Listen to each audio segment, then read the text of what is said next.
আসসালামু আলাইকুম বন্ধুরা, শান্তির ব্লগ অ্যান্ড রান্নায় সবাইকে স্বাগত। তো প্রতিদিনের মতো চলে এসেছি আপনাদের মাঝে আর একটা রেসিপি নিয়ে। আজকে আমি করে দেখাবো ঝাল ঝাল মালপোয়া। তো চলুন শুরু করি। আমি এখানে প্রথমে নিয়েছি 1 বাটি চালের গুঁড়ো, আর এখানে নিয়েছি ময়দা হাফ বাটি। এখানে মশলা নিয়েছি লঙ্কা গুঁড়ো, হলুদ গুঁড়ো, জিরে গুঁড়ো, ধনে গুঁড়ো, চিনি আর নুন। এখানে নিয়েছি একটা ডিম ভেঙে নিয়েছি, আর এখানে গাজর গ্রেট করা, কাঁচা লঙ্কা, ধনেপাতা।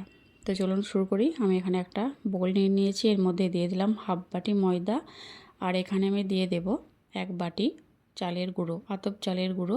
এটা শুকনো আতপ চালের গুঁড়ো। এরপর আমি এখানে মশলাগুলো দিয়ে দেব লঙ্কা গুঁড়ো, হলুদ গুঁড়ো, জিরে গুঁড়ো, ধনে গুঁড়ো, নুন আর চিনি।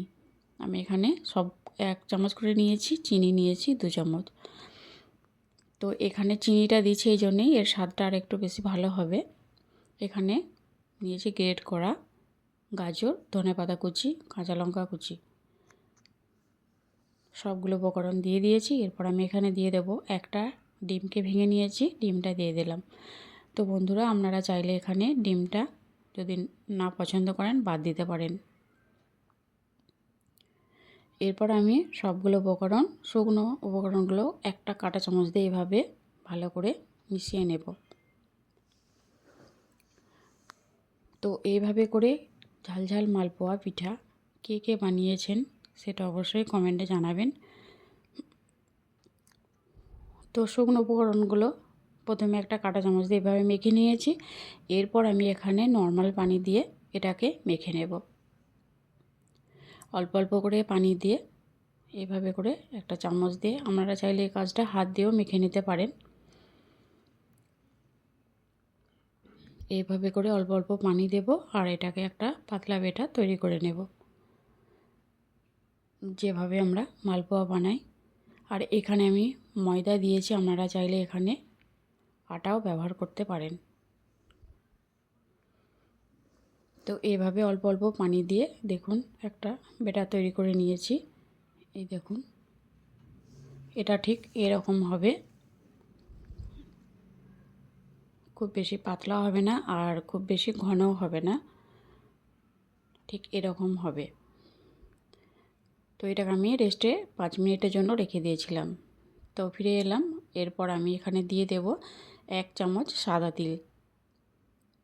সাদা তিলটা দিয়ে এটাকে আবারও এর সঙ্গে ভালো করে মিশিয়ে নেব।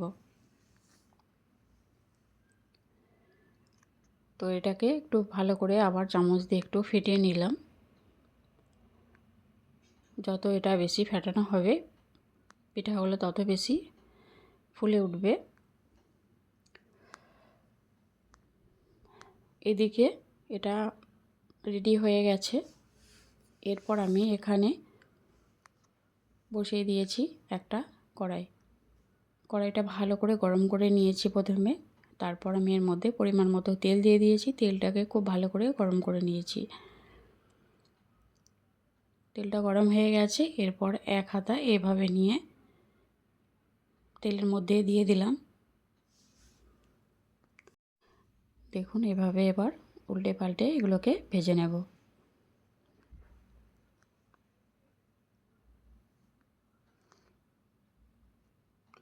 বন্ধুরা, আপনারা মিষ্টি বা গুড়ের বা চিনির মিষ্টি যে কোনো মালপোয়া বানিয়ে খেয়েছেন, এভাবে একবার আপনারা বাড়িতে বানিয়ে খেয়ে দেখবেন, দারুণ খেতে লাগে।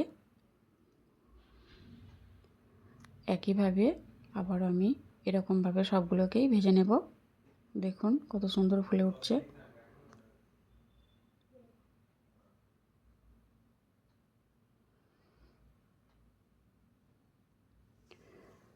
তো এটা হয়ে গেছে। দেখুন এটাও আর একটা আমি তৈরি করে নিলাম। তো সবগুলো একইভাবে এভাবে রেডি করে নিয়েছি। দেখুন সবগুলোকে রেডি করে নিয়েছি, আর দেখতে খুব সুন্দর হয়েছে, খেতেও দারুণ। এই দেখুন সবগুলো রেডি হয়ে গেছে আমার। আর তবে কিন্তু এই পিঠাগুলো আপনারা গরম গরম খাবেন, ঠান্ডা হয়ে গেলে কিন্তু খেতে একেবারে ভালো লাগে না। এই দেখুন কতটা মুচমুচে আর ঝাল ঝাল। তো কেমন হয়েছে অবশ্যই জানাবেন। ভালো লাগলে সুস্থ থাকবেন।